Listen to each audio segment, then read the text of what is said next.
Hello, my name is Olivia Mattis.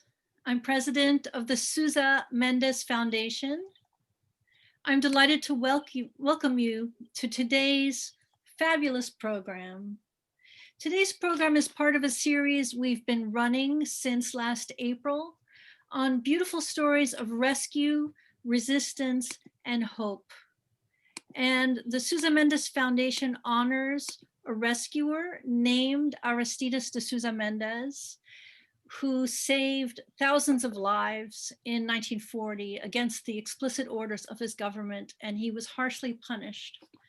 And every Sunday, we have been presenting these programs to give people a little bit of light in the dark times we've all lived through and we hope are coming out of finally now.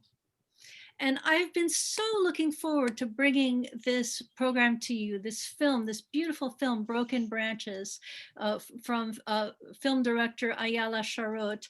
It's one of the most unique films I have ever seen, and some of the images from there are going to stay with me for a very long time. But before we meet our director, animator, and creator of today, Ayala Charot, we're going to meet two other special guests. The first person you will meet is Shulamite Reinhardt, who is a professor emeritus from Brandeis University. And she is going to give us the historical context for the film that you all saw. She's going to speak about what gave rise to the ability of Michla Gelfand to make it to Palestine in the first place. And then after Shulamite, we will meet Marcy Natan, who is the chair of Youth Aliyah today. She's the past president of Hadassah.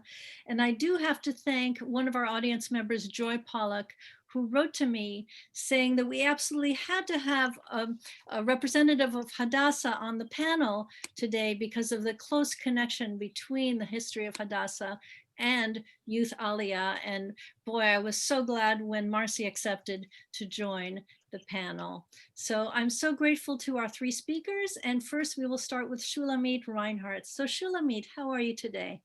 I'm doing great. It's sunny in Brookline, Massachusetts. And I really want to congratulate you, Olivia, on the theme of your series and also for how well prepared you are for this one and all the tips and ideas you gave us in advance. So if this is a good program, it's largely due to you. I also want to congratulate the Sousa Mendes Foundation for introducing me to a person I did not know, which is Sousa Mendes. And he belongs in the pantheon of righteous Gentile. No, he wasn't a Gentile, was he? Yes, he sure was. And okay, he righteous condemnations he was in 1966. And he was from Portugal, right? Indeed. Great. So and last but not least, I want to congratulate Ayala on the creation of your wonderful and beautiful film. I hope all of you have seen it.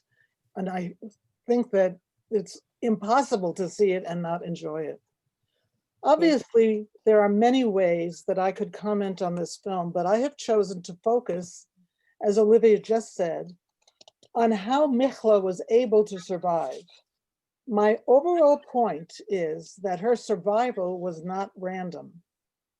I have done a similar analysis of my father's story in a book I wrote called Hiding, a Memoir in 4 Hands, soon to be published. My father was one of only 15% of the Jews who survived in the Netherlands. Today I ask, how did Michla become one of the very few Jews to survive of the 3.350 million Jews in Poland? How did it happen?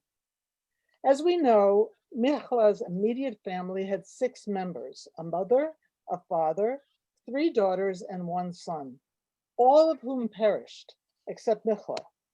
We can ask also, what saved her when 1.5 million Jewish children were killed? I think I know.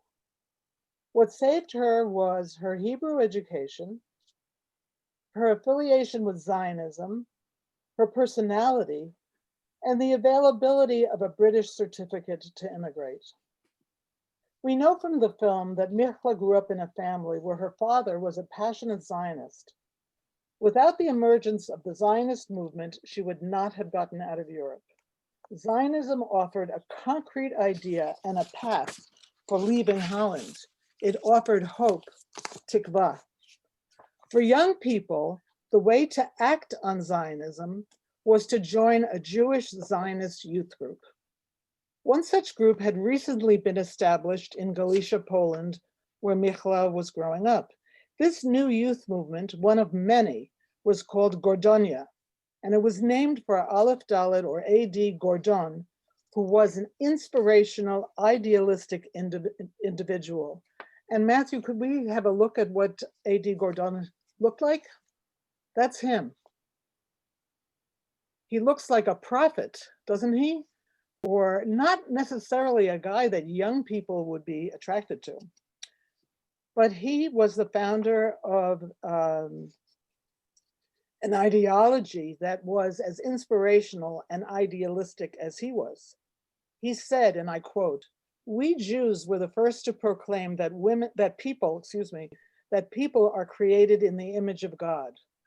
We must go further and say, our nation too must be created in the image of God," close quote.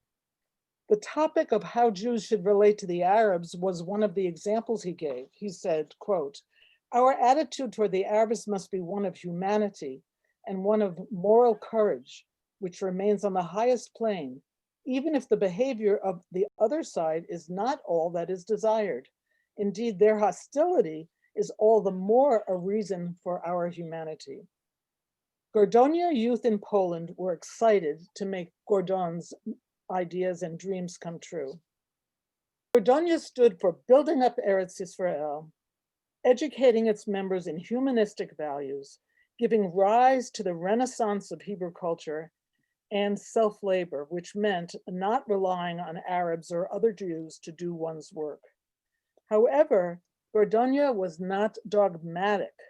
Instead, the young people in Gordonia, girls and boys alike, were encouraged to think freely rather than to follow a strict ideology like Marxism and its associated Zionist group, Hashomer Hatzair.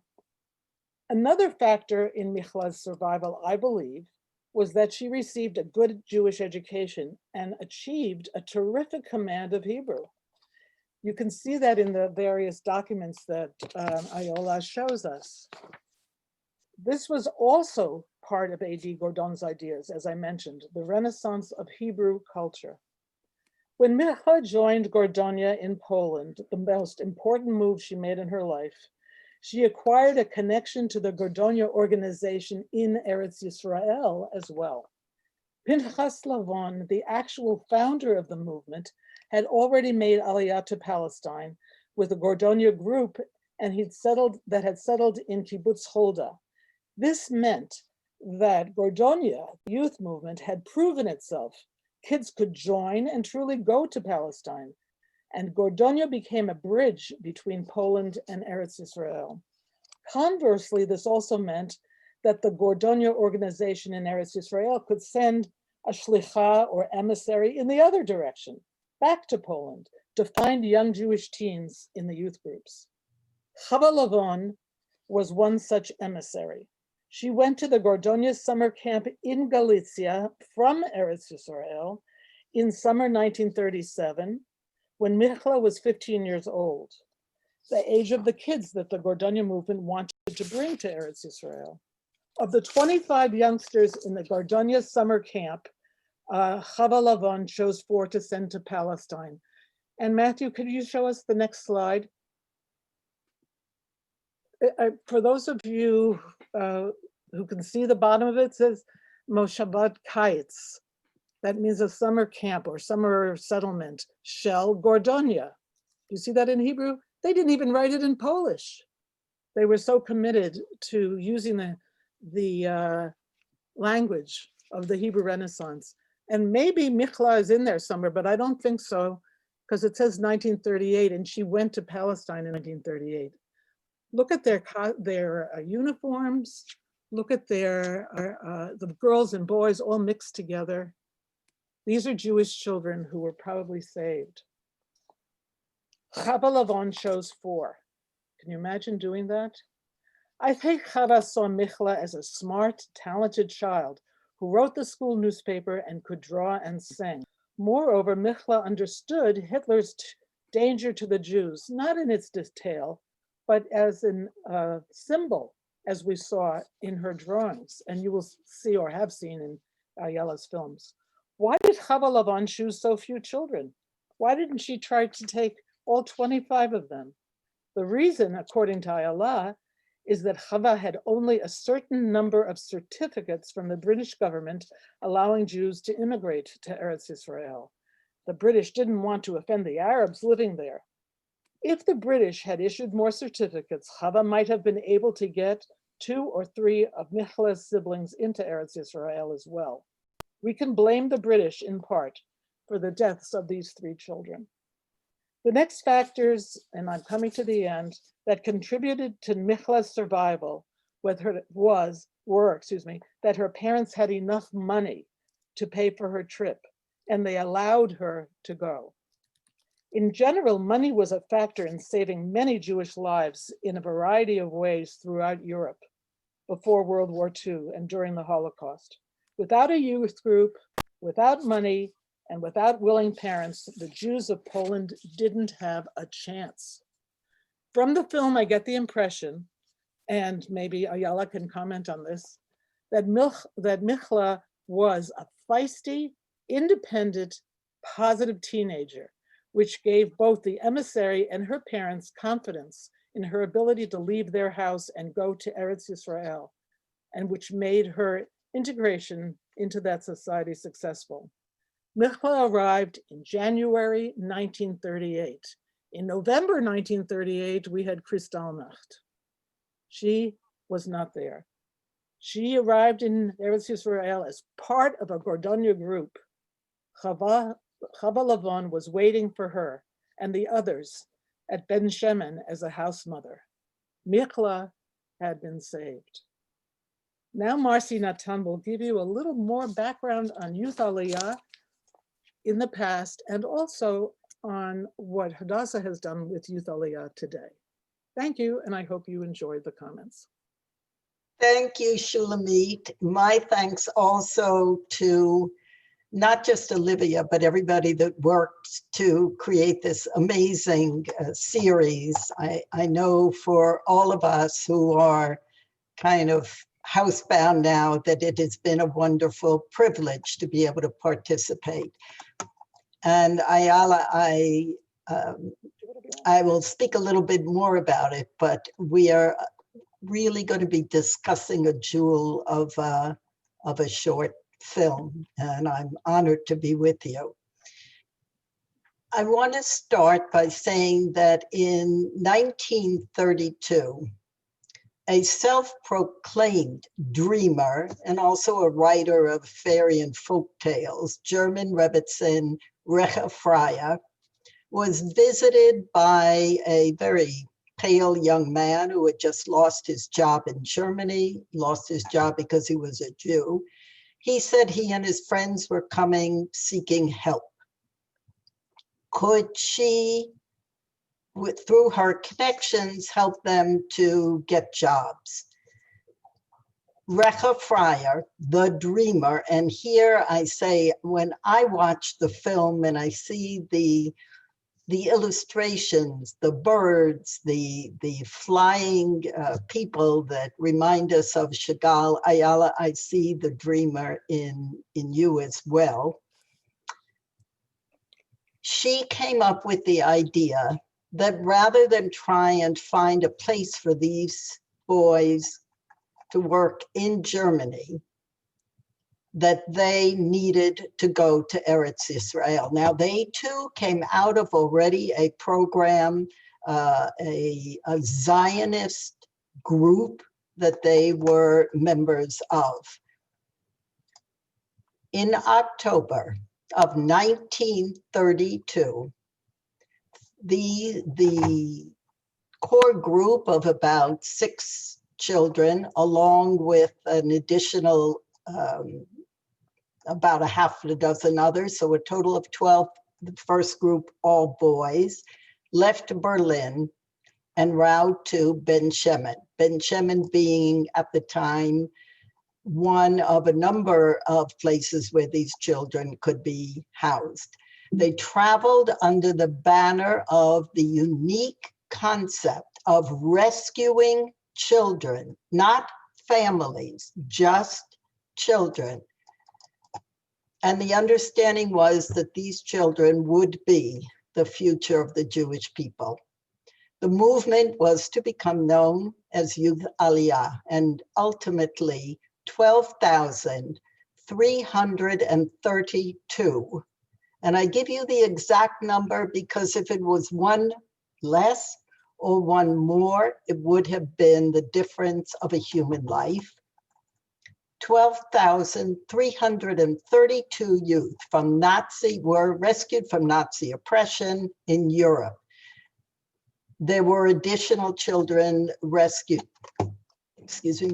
later on from South Africa and some other places, but out of Europe came that 12,000. Another 2 million were murdered. Slide 1, please. Now, I told you the Rebbetzin was a dreamer. Bringing children to Eretz Yisrael was a complicated process. Not just getting them visas, but having places for them to stay, fulfilling the requests of the parents, because these very first groups were well-educated, wealthy German individuals, teenagers, whose parents had very specific requests for them when they got to Eretz Yisrael. And so the housing, the education, all a part of it. And so they turned to Henrietta Szzold, the founder of Hadassah, who was grounded in realism and pragmatic responsibility. And here, Ayala, I look at in the film, I know that you interviewed your grandmother numerous times, almost trying to peel the layers of an onion to get to the crux of what her experience was. And in that, I relate to the realism of Henrietta Szzold. So here we have 2 women, one German, one American, who understood the need to rescue children and provide a safe haven for them in Palestine. In time, because of the growing understanding that lives were so fragile and that children that weren't rescued would not survive, all of the pre-planning and the fact that the children participated in youth groups was kind of thrown to the winds. But with it came the understanding as well that we were going to need an enormous amount of funding. So here I'm very proud to say that Hadassah was not only instrumental in serious fundraising, but actually adopted the project of Youth Aliyah during those years and continues to support the project today. I'd be remiss, though, if I didn't mention another woman and then a gentleman. Our then First Lady, Eleanor Roosevelt, became a world patron of Youth Aliyah, very important in helping to raise funds to rescue these children. And Eddie Cantor, the singer, father of 5 daughters, appeared at the very first Hadassah donor lunch in New York for Youth Aliyah, and was again a major contributor of funds to rescue these children. The Youth Aliyah villages established in Eretz Yisrael were and are not just a refuge, but and here I'm going to quote Dr. Siegfried Lehmann, the founder of Ben Shemen, the youth village where Ayala's grandmother ultimately was being housed and cared for. And he said, "We are preparing thousands of boys and girls for useful and creative lives in agricultural pursuits and rural living, in arts and crafts, in cultural expression and appreciation. Above all," Dr. Lehmann taught the art of living in a community, which encompassed one's roommate, one's village, one's people, and one's Arab neighbors, and preparing its citizens for participation in a democratic state. Slide 2, please. Oh, let's stay with this one just a minute. I just want you to notice the young man all the way on the right. You know, these, think about it. These were kids coming to Eretz Israel without their families. The strength, the commitment to Zionism is just so apparent. Thank you. Matthew, slide 2.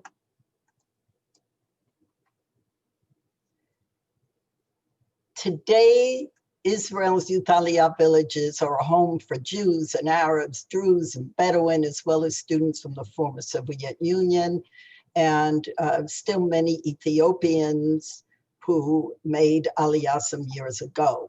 They live in a nurturing environment that provides them with emotional and psychological support. They, until today, have not just house mothers, but house families, that these are individuals who commit themselves to coming and living in the village with their own families and showing the students what a healthy, normal family is like, and inculcating in them the culture of what is now Israel. Now, you saw in the photograph that Shulamite put up, one of the, maybe you didn't notice it, but one of the young men arrived carrying a mandolin. And according to Henrietta Szzold, many of them came in the early days with mandolins and skis. And today, what you're looking at is the Youth Aliyah village, Mea Shpeya, which has a renowned mandolin orchestra. In 1925, Mea Shpeya was already an agricultural village supporting a school and owned by Baron Edmund de Rothschild. And he gave the village to Henrietta Szzold, and this then became one of the locations for the rescued children. Slide 3, please. So I included this slide because you can see that the agricultural aspects are still there. You see the organic farm, you see the cow shed. The students have responsibilities related to this, as well as, of course, it's a means of helping to provide some support for the village. The villages today provide technical training, opportunities to go on to advanced studies, and an expectation that almost all of the graduates will go into the IDF, the Israel Defense Forces. Some of them first taking a year to do community service, but boys and girls alike serving in the IDF. On the very right of this photo, what looks like just colored bars is actually soap. It's one of the ways that Mea Shpeya has of helping to teach their students all of the necessary aspects of developing a product, showing how to portray it so that it's attractive, packaging it and selling it. And it just, just one of many, many ways, diverse ways for them to develop skills before graduation. Slide 4. This is my last slide. Over 1 million families today in Israel have a connection to Youth Aliyah, and I thought that was a number well worth mentioning.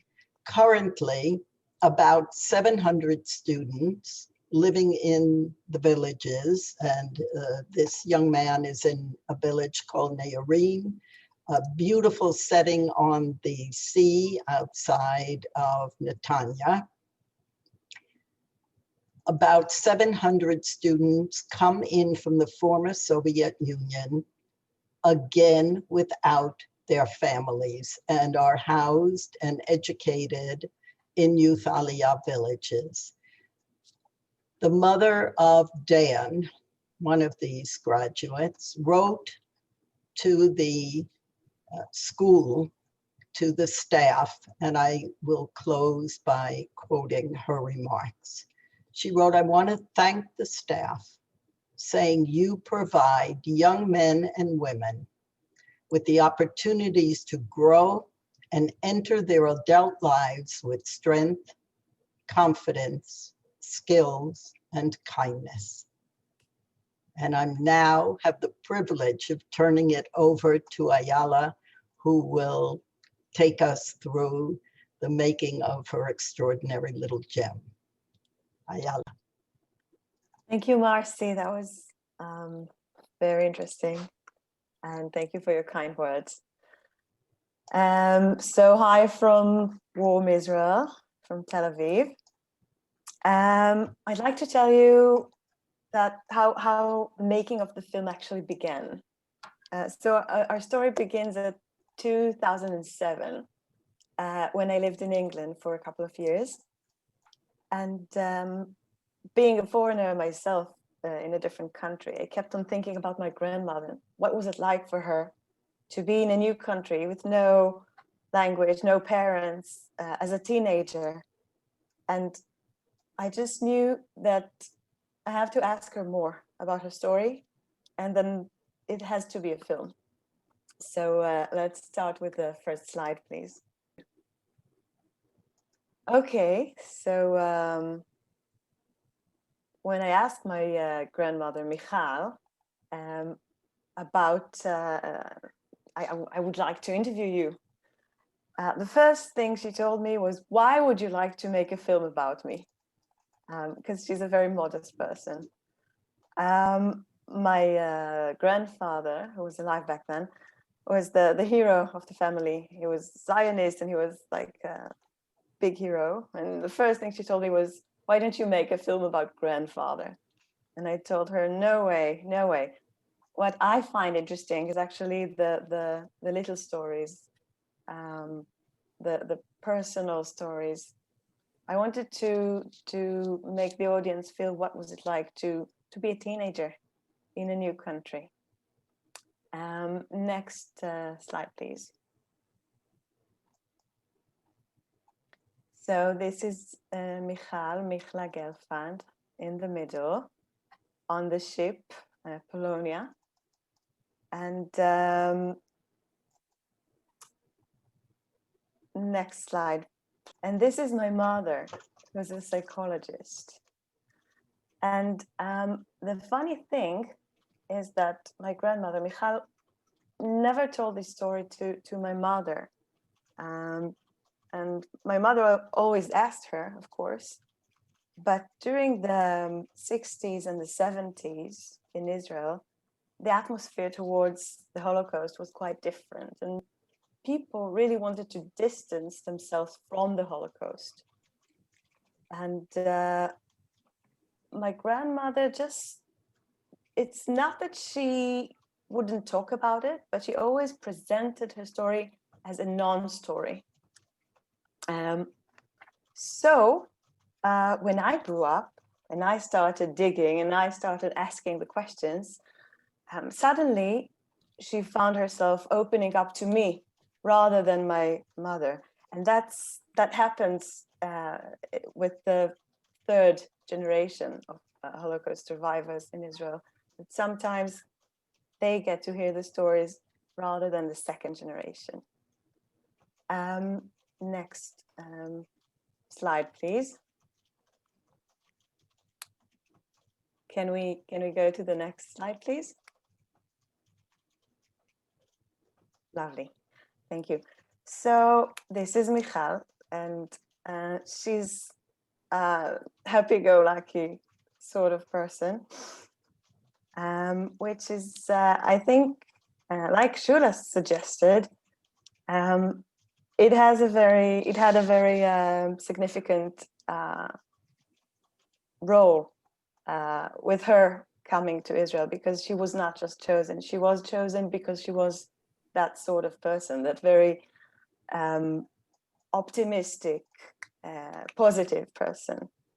And interesting, it was interesting for me because as a member of my own generation, the story of her life seems very tragic to me, very sad, losing all your family, starting a whole new life when you're a teenager with losing all of your background. But for her, when she looks at her life, she sees it as a very, very happy story, because she got to survive. She got to come to Israel and escape the Holocaust, and she's made a beautiful family, and she had a beautiful life. So this is actually the conflict between us that I find interesting, and that I try to put in the center of Broken Branches.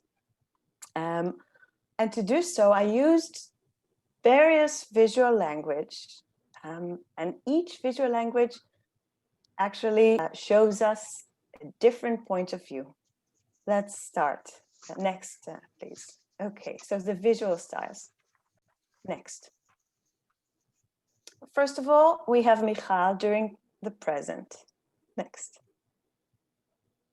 So she has 2 children, 4 grandchildren, 4 great-grandchildren. Actually, now it's 8 because it's been a few years since then. And she's talking to the camera, and she's from the point of view of someone her own age. So that's the first point of view. Next.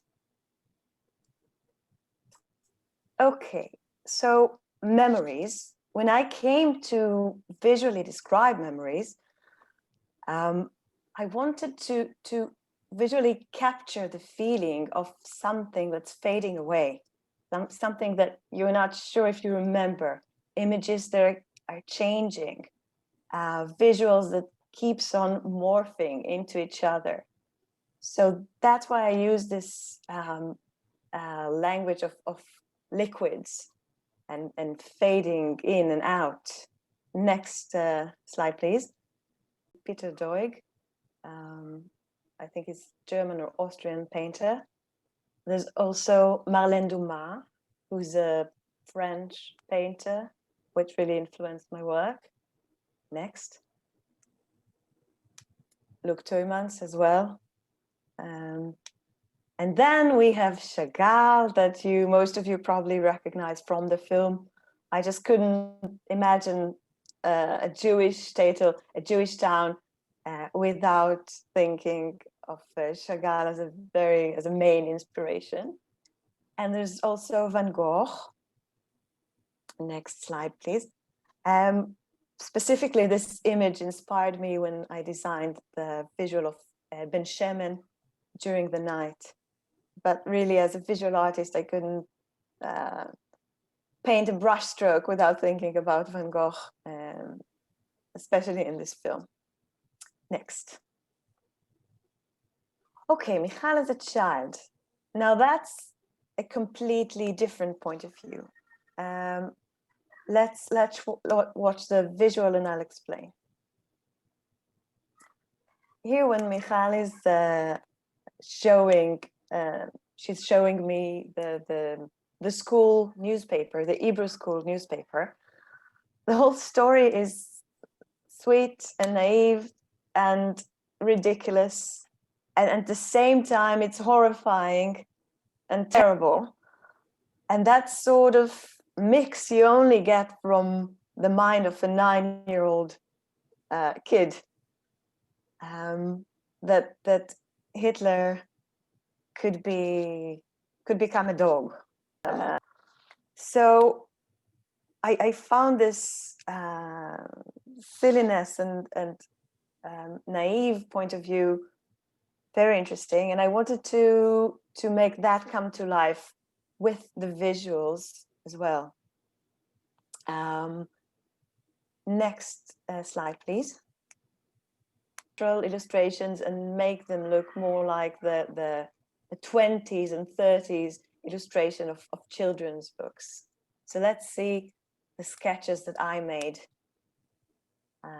So yeah, we have the girl on the bike and the slide.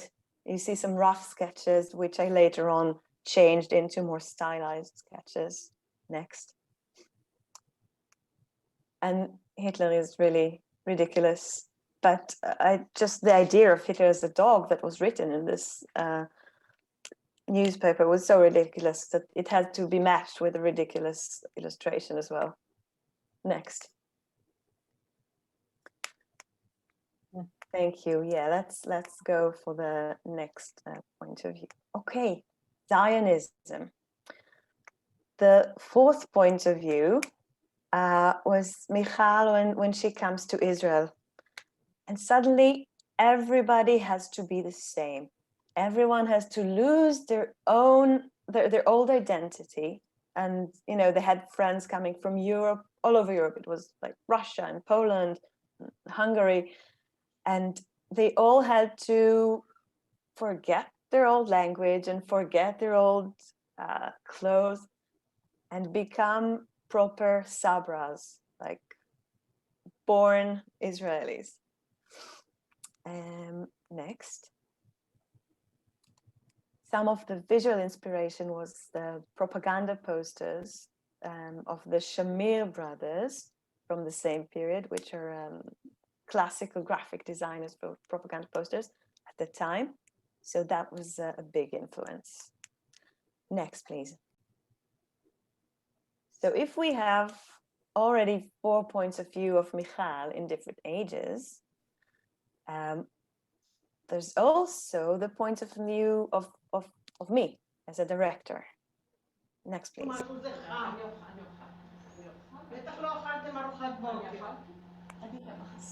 So I don't know if you remember from the film, but the sweet thing here is that Michal is actually asking me, I'm behind the camera, I'm operating the camera, and she's asking me whether I ate breakfast.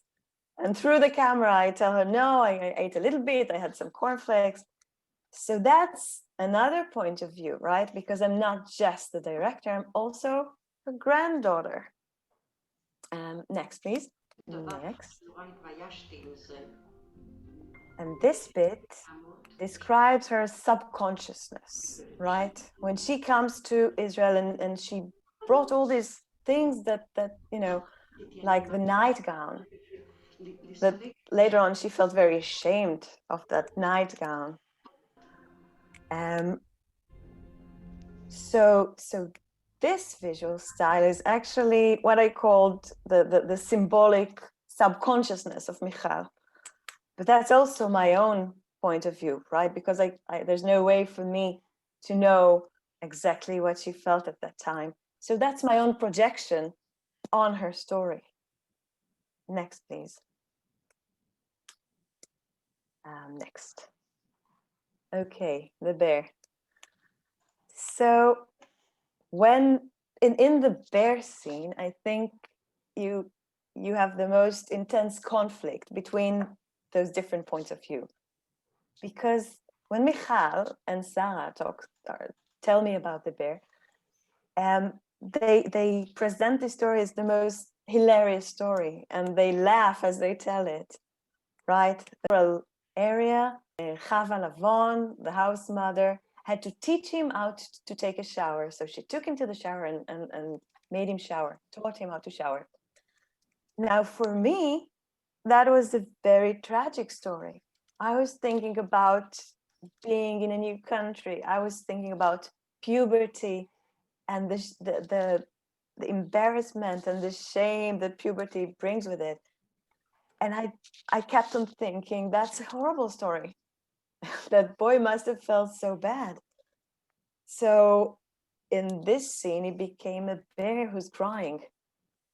And what I find interesting about animated documentaries and the ability to show you those 2 points of view at the same time is that when the audience sees a conflict, you can see a story that is layered, and the audience can decide for themselves what they think about the situation and the story.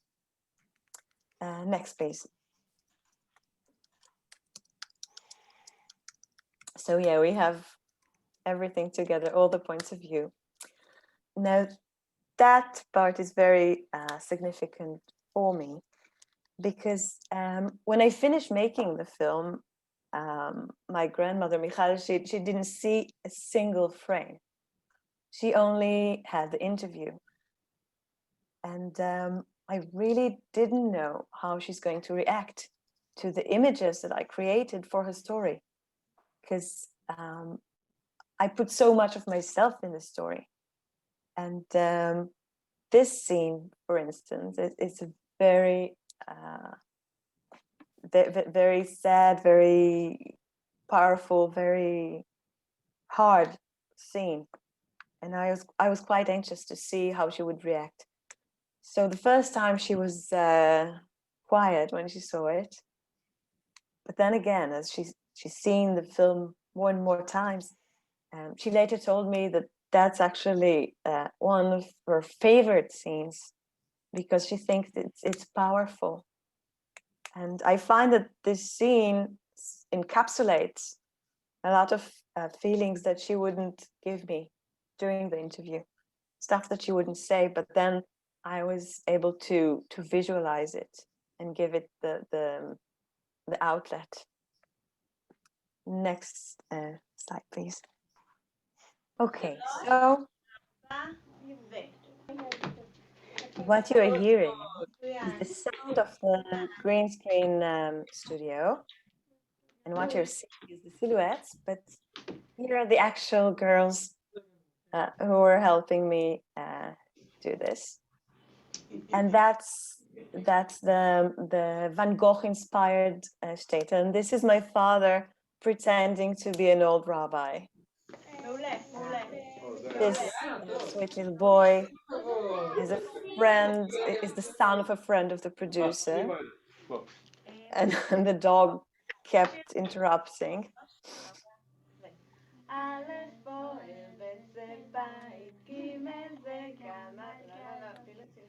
This is me a few years ago, trying to direct the children.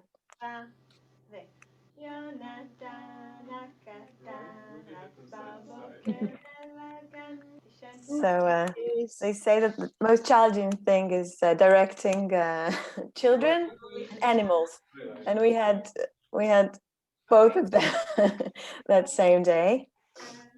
And this little cutie is actually my eldest son, Guy, and he was super cute and very hard to direct.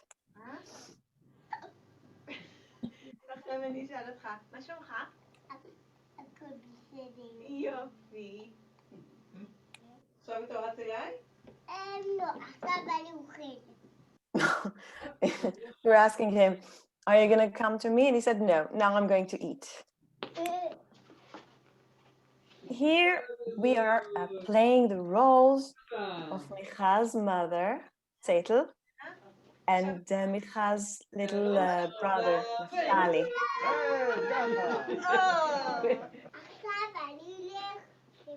It was very hard to make Guy run to the right direction. Eventually, we made it. אבל אתה חייב לחבק את אמא. חזק, חזק, חזק. טוב? 3, 4, ו... מה זה חבק, חבק, חבק, חזק, חזק, חזק. כל הכבוד. טוב, תלך לשם פעם אחת, קדימה. Now he decides that it's going to go the other way. The last scene in here is me and my father. And we're doing the role of Michal's parents as they say goodbye to her. And you can see that we're having fun, even though, you know, it was a very sad part in the film. But life goes on, right? This is Michal last year on her 98th birthday with her great children, with some of them. Now we have 2 more. And I wanted to tell you that, you know, she's well and she's great. And last week she had the first jab of the COVID vaccination. So there's hope for all of us. Thank you. Wow. What a film you've made. And I think it's going to live in all of our memories for a very long time to come. You are letting us still have access to the film, I think, until tomorrow night, Monday night at 10 p.m. So if you haven't had a chance to see the film, please do so between now and tomorrow night. So now I'm going to tell you a little bit about upcoming programs, and then we're going to turn back to our speakers for their final thoughts. So next week, we're going to follow a daughter's journey of her mother's exodus. And that is called Return to Calais.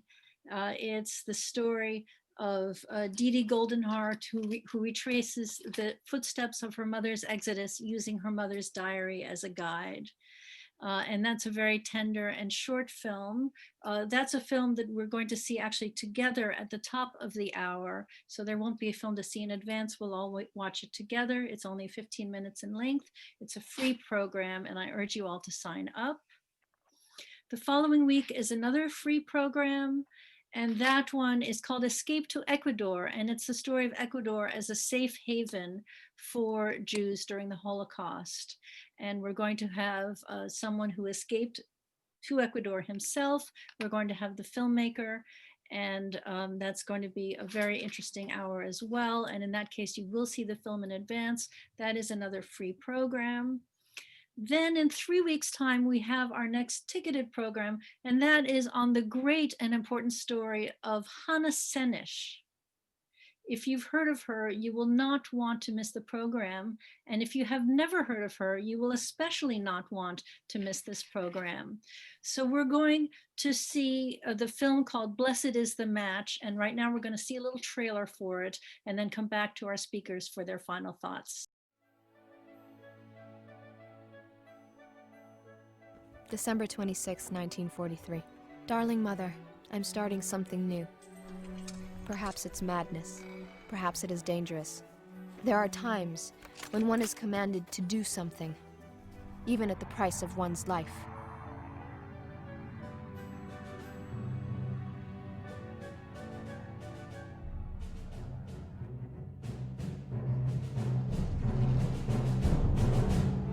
The parachutists would have the mission to make contact with the Jews of Hungary, find means of rescuing them, find means of stimulating resistance. In the mountains, one hears the question, whom shall I send? And the answer, send me. Suddenly, Hannah and I realized that we were surrounded with no means of escape. Hannah threw her arms around my neck, sobbing, "Mother, forgive me." Hannah Senish understood small gestures can mean very big things. She understood what one person can do. She was such a combination of courage and gentleness. I don't want to spoil the image of our Joan d'Arc, but I didn't like her. I admired her. Hundreds of millions of Europeans were captive peoples. And here was this little group who said, we're going to try to do something. The courage, the poetry, the dream combined in one person. Blessed is the match, consumed in kindling flame. Blessed is the flame that burns in the secret fastness of the heart. Blessed is the heart, with strength to stop its beating for honor's sake. Blessed is the match, consumed in kindling flame.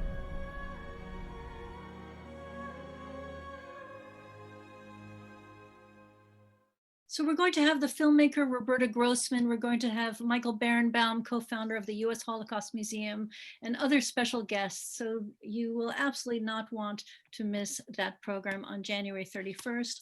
After today's program, you will get an email with links to sign up for our coming program. So now let's go back to today's speakers, starting with our filmmaker. Ayala, what would you like to say to our audience to close? I'd like to say thank you to you and the Sousa Mendes. And I'd like to say, be safe. And I wish that you all be happy and safe. Yeah. That's what your grandmother would say. She actually did.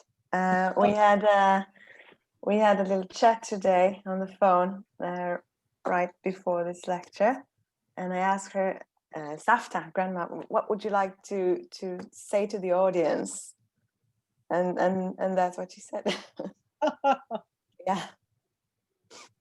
Marcy, I think you're next. Thank you. So I have to point out, we just saw a clip that included Shimon Peres. He was a graduate of Ben Shemen Youth Village.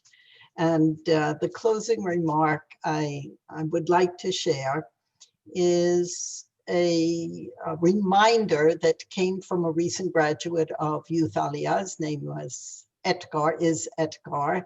And he said, we need to remember that although only 30% of the population are children, they are 100% of the future. Shulamite. Okay, well, you know, it says, we all know that one of the Jews' obligation is to remember. We remember through our holidays. Through Pesach, we remember the Exodus, etc. And how are we going to remember the Holocaust? And how are we going to remember how the state of Israel was founded? And I think we'll remember it with books, but we're also going to remember it with art. We read the book Exodus, then we saw the movie that came out in 1961, and we were moved. We have heard stories of people who escaped from Poland to Eretz Israel, and now we have the film about it. And we can be so grateful to the artists who are making it more possible for us to remember, midor lador, from generation to generation. Great. And yet again, it gives me an opportunity to thank our loyal audience who come week after week. And I'm very happy that this series has gained the popularity that it has. So I do hope to see you all next week for the next installment in our series. And be well. Have a nice rest of your day, everybody. Bye-bye.